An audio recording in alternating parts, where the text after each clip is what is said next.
ये अजीब इसलिए लग रहा है क्योंकि बहुत लोग गए वहां पे और बहुत लोगों ने वहां पर जाकर ग्राउंड रिपोर्ट्स किया। कई जर्नलिस्ट भी गए। आप ही के ऊपर यूएपी क्यों लगा दिया गया? मतलब ऐसा उनका, क्योंकि यूएपी लगा देना कोई छोटी बात नहीं है। जब उन्होंने जो आपको नोटिस भेजा होगा, कुछ चीजें ऐसी रही होंगी। क्या टेक्निकल प्रॉब्लम्स थी या क्या उन लोगों ने पॉइंट आउट किया है कि जिसकी वजह से आपके ऊपर यूएपी लगाया गया है? देखिए, ये जो एफआईआर हमको मिली है उसके अंदर जो है 102 सोशल मीडिया लिंक, जिसमें गालिबन 68 ट्विटर के लिंक है और गालिबन 20-22 के करीब जो है फेसबुक के हैं और 2-3 उसमें यूट्यूब के लिंक है। इन तमाम लिंक का हवाला उन्होंने एफआईआर में दिया है और इस एफआईआर के अंदर बहुत सारी आईपीसी की धाराएं हैं, साथ में यूएपीए भी उन्होंने जोड़ा है। लेकिन इस एफआईआर के अंदर नाम किसी का नहीं है। लेकिन एफआईआर आप। के ऊपर जो है मेरा नाम है, ऊपर हम्म। मेरा नाम है। हम्म। अंदर कोई नाम नहीं है। हम चारों वकीलों के उसमें अंदर नाम नहीं है। ऊपर मतलब स्टेट वर्सेस अंसार इंदौरी करके मेरा नाम हाथ से वो लिखा हुआ है। हम्म। तो नोटिस हमको क्यों मिला, चार में से भी हम दो को क्यों मिला, उसके रीजन तो ये है कि हम दो की ऑर्गेनाइजेशन है जो है वो नेशनल लेवल पे काम करती हैं। हम लोगों की ऑर्गेनाइजेशन का जो है वेबसाइट है, तो उन लोगों ने वेबसाइट जो है ट्रेस किया और वेबसाइट से उन्होंने एड्रेस लिए और वेबसाइट के ही ऑफिशियल एड्रेस पे हमको उन्होंने नोटिस सर्व किए हैं। मुझे हम्म। पर्सनल मेल पे कोई नोटिस नहीं आया है, ना मुकेश को पर्सनल मेल पर कोई नोटिस आया है। और हम्म। बाकी जो दो साथी वकील थे उन लोगों का कोई बड़ी ऑर्गेनाइजेशन से लिंकअप नहीं है। उनका लॉयर्स फॉर डेमोक्रेसी और एक इंडिपेंडेंट जो है वकील हैं साथी एहतेशाम हाशमी, तो हम्म। उन लोगों का कोई ईमेल वगैरह उन लोगों को नहीं मिला होगा, ये उन्होंने शायद नोटिस नहीं दिया है। लेकिन क्योंकि इसमें एक आईपीसी की धारा 120 बी लगी हुई है, हम्म। 120 बी होती है कॉन्स्पिरेसी करना। तो हम्म। कॉन्स्पिरेसी एक आदमी नहीं करता है, कॉन्स्पिरेसी एक से ज्यादा आदमी करते हैं। तो हमको यकीन है कि वो लोगों का भी नाम इसके अंदर होगा। ओके।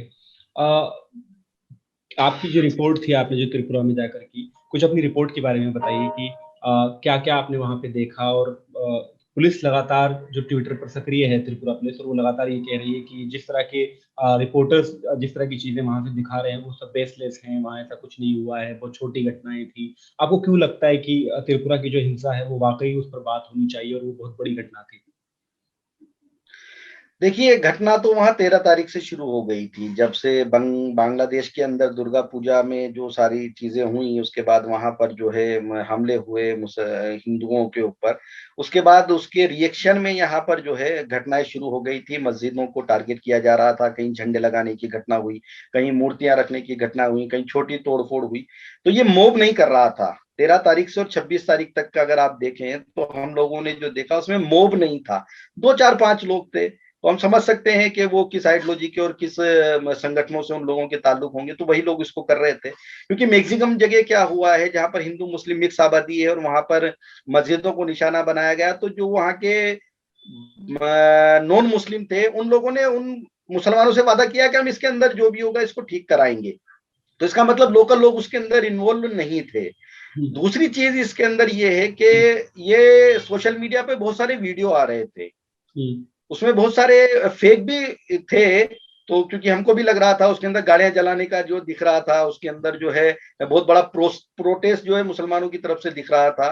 तो ये सारी चीजें सोशल मीडिया पे आ रही थी और साथ साथ गवर्नमेंट की मशीनरी जो है, जिसमें पुलिस के अधिकारियों के बयान, गवर्नमेंट के जो बड़े अधिकारी उनके बयान ये आ रहे थे कि यहाँ ऐसा कुछ नहीं हुआ है। तो बड़ा कंट्राडिक्शन था आपस में, जो चीजें खबरें आ रही थी उनमें और जो गवर्नमेंट बोल रही थी उसमें। तो इसकी सच्चाई जानने के लिए हमने तय किया। एक बड़ी बेचैनी थी, कैसे हालात हो रहे हैं, त्रिपुरा जल रहा है ऐसा लग रहा था।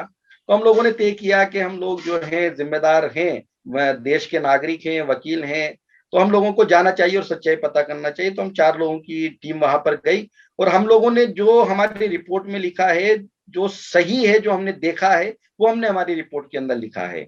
हमने हमारी रिपोर्ट में लिखा है 12 मस्जिदें वहां पर टारगेट की गई। असल में 12 से ज्यादा होंगी, हम लोग सब जगह नहीं पहुंच पाए। इन 12 में भी हम नहीं पहुंच पाए, हम मुश्किल से 6-7 मस्जिद में पहुंच पाए।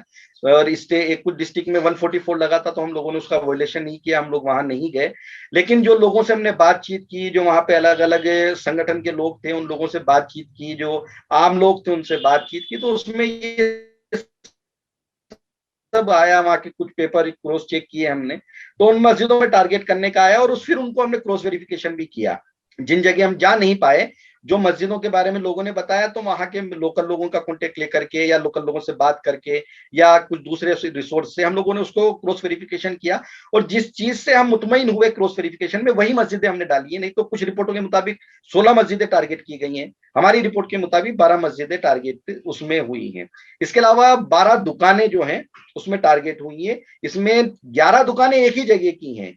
नॉर्थ जो त्रिपुरा का इलाका है, पानी सागर, जहाँ सबसे ज्यादा वोलेंस हुआ और सबसे ज्यादा क्राउड उसी जो है रैली के अंदर था, तो वहां पर 11 दुकानें जो हैं उनको टारगेट किया गया, दुकानों को जलाया गया, उनके अंदर तोड़फोड़ की गई।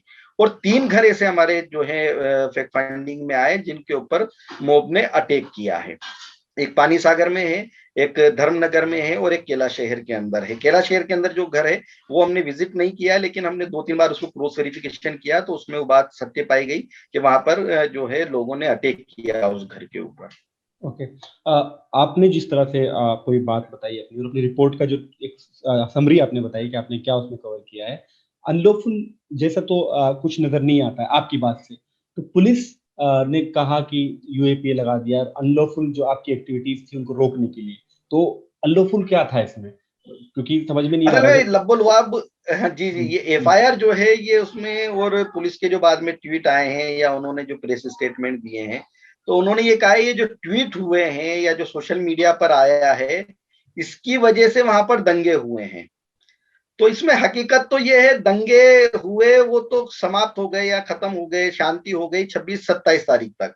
28 तक आप मान लीजिए कि 28 तक कंक्लूड हो गया था। हम तो पहुंचे 30 तारीख को हैं वहां पर, तो हमारे जाने से तो कोई दंगा नहीं हुआ, उससे पहले शांति हो चुकी थी। नंबर एक।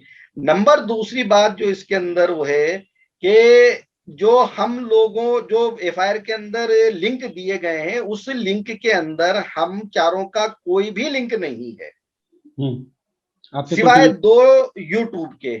हम्म, कोई ट्वीट हमारा उसमें नहीं है, कोई फेसबुक लिंक हमारा दो नहीं यूट्यूब है। दो यूट्यूब क्या है? सिवाय 2 यूट्यूब लिंक है। वो 2 यूट्यूब लिंक क्या है, जो वहां के लोकल चैनल हैं, जहां हमने प्रेस कॉन्फ्रेंस की अगरतला में 1 तारीख को, तो फाइंडिंग करके इनिशियल रिपोर्ट रिलीज की थी वहीं, मतलब बताया था मीडिया को। तो हम्म, उस टाइम में बहुत से जर्नलिस्ट आए थे, कुछ यूट्यूबर जर्नलिस्ट भी उसके अंदर थे जो यूट्यूब चैनल चलाते हैं, तो उन हम्म, लोगों ने उसको शेयर किया होगा। तो उनके लिंक है, हमारे नहीं है, लेकिन उसमें पूरी प्रेस कॉन्फ्रेंस हमारी है।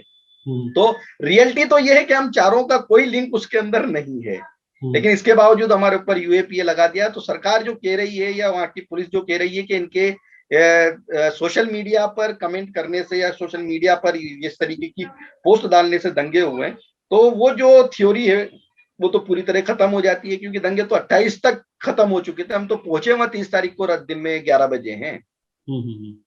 तो ये जो प्रेस कॉन्फ्रेंस का आप जिक्र कर रहे हैं, उस प्रेस कॉन्फ्रेंस में एग्जैक्टली क्या हुआ था, किस तरह की बातें हुई थी, क्या सवालात हुए थे? मतलब क्योंकि लिंक उसी प्रेस कॉन्फ्रेंस के डाले गए हैं, उसको ये एक बेस बना रहे हैं कि उसमें कुछ ऐसा था जिस वजह से हमने इनके ऊपर इस तरह की कार्रवाई की है, या इसको इस तरह से कहें कि आपके ऊपर जो कार्रवाई हुई है, यूएपी आपके ऊपर लगाया गया, अरेस्टिंग अभी तक नहीं हुई है, तो ये कितना आपके लिए चिंतित करने वाली बात है? नहीं, देखिए, पहली बात तो ये है कि उस प्रेस कॉन्फ्रेंस के अंदर जो हुआ, वो तो हमने राइटिंग में प्रेस नोट दिया है। वो प्रेस नोट जो है हम लोगों के पास अभी भी है, और वहां पर मीडिया को भी हमने सर्व किया, प्रिंट करके हर जर्नलिस्ट को दिया। उसके बाद उनके जो सवाल हुए उसको भी हमने जवाब दिया। तो उसमें भी यही सवाल था कि यहाँ का एडमिनिस्ट्रेशन मना कर रहा है। हमने कहा हमारे पास वीडियो है, हमने उस जगह पर खड़े होकर फोटो खिंचाए हैं, हमारे पास वो फोटोग्राफ्स हैं जिसके अंदर कुरान जले हुए हैं, हमने हमारे हाथों में जले हुए कुरान के पेजेस लेकर के जो है फोटो खिंचाए हैं, उस मस्जिद के अंदर खड़े होकर के हमने वीडियो बनाई है जो जली थी।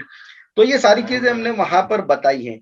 तो ये है कि जो वहां का मेन स्ट्रीम मीडिया है या देश का मेन स्ट्रीम मीडिया, वो सारी चीजों को नहीं दिखा रहा था, क्योंकि मेन स्ट्रीम मीडिया के जो कोरेस्पोंडेंट है शायद वो वहीं तक रीच नहीं कर पा रहे थे।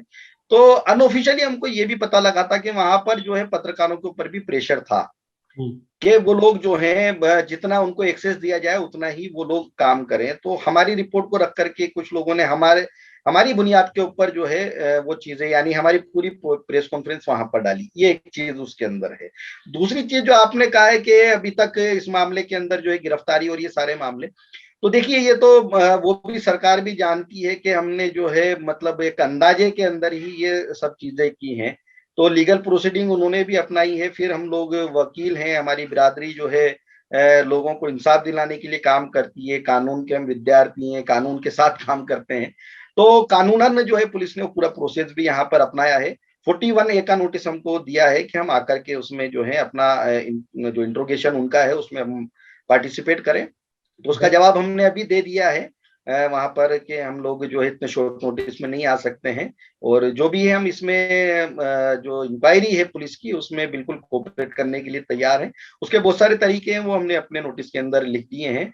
और इसके बाद हमने जो है सुप्रीम कोर्ट में भी इस पूरे मामले को चैलेंज कर दिया है कि किस तरीके से जो है वकीलों के ऊपर जो है ये हमला किया जा रहा है, जो सच्चाई जानने गए थे, जो लोगों के संवैधानिक अधिकार किस तरीके से वोलेट हुए हैं वो जानने गए थे, जो लोगों की वहां पर जो लोकतंत्र को बचाने के लिए असल में जो लड़ाई है उस लड़ाई का एक पार्ट होकर के हम लोग वहां पर गए थे। तो ये सारी बातों को रख करके हम लोगों ने जो है वहाँ सुप्रीम कोर्ट में अपील हमारी जो है दायर कर दी है, पिटीशन डाल दी है। वो बहुत जल्दी जो है चीफ जस्टिस ने कहा है कि हम इसके ऊपर जल्दी सुनवाई करेंगे, तो हमें उम्मीद है कि हमें जो है सुप्रीम कोर्ट से जो है राहत इसमें मिलेगी। की बातचीत के दौरान एक चीज का जिक्र किया था कि सोशल मीडिया पे कुछ फेक कंटेंट भी चल रहा था। तो क्या आपको पर्सनली नहीं लगता है कि एक एडवोकेट होने के, एक लीगल स्टूडेंट और लीगल एरिया से होने के नाते कि जो फेक कंटेंट चल रहा था उसको रोकने के लिए पुलिस को कार्रवाई करना जरूरी था और सही किया पुलिस ने?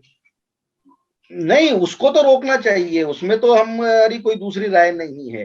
फेक जो न्यूज है जो फैलाने वाले हैं उन पर भी कार्रवाई होनी चाहिए, जिन्होंने फेक जो है चीजें डाली हैं उनकी निशानदेही होनी चाहिए। लेकिन उसकी आड़ में जो लोग उस वॉयलेंस से मुतासिर लोगों से मिलने, उस वॉयलेंस की सच्चाई जानने और किन लोगों ने किया है ये जानने के लिए गए हैं, आप उनको निशाना बनाएंगे तो वो एक्सेप्टेबल तो नहीं है।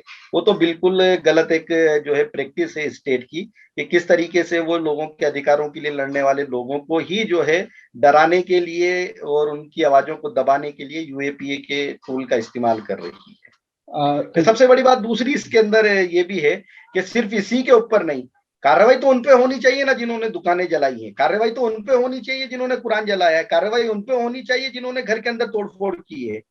जब हम पहुंचे हैं 30 तारीख को वहां पर, 31 तारीख को पनी सागर के अंदर, 26 तारीख का वॉयलेंस है उस इलाके का, 26 तारीख से लेकर 31 तारीख तक एक आदमी वहां पर अरेस्ट नहीं हुआ। हम जब पहुंचे वहां पर शाम को हमें अनऑफिशियली खबर मिली कि 5 लोगों को अरेस्ट किया है। किस एफआईआर में अरेस्ट किया है, किन लोगों को अरेस्ट किया है, नाम उस टाइम में जो है वहां की लोकल पुलिस ने डिस्क्लोज नहीं किए।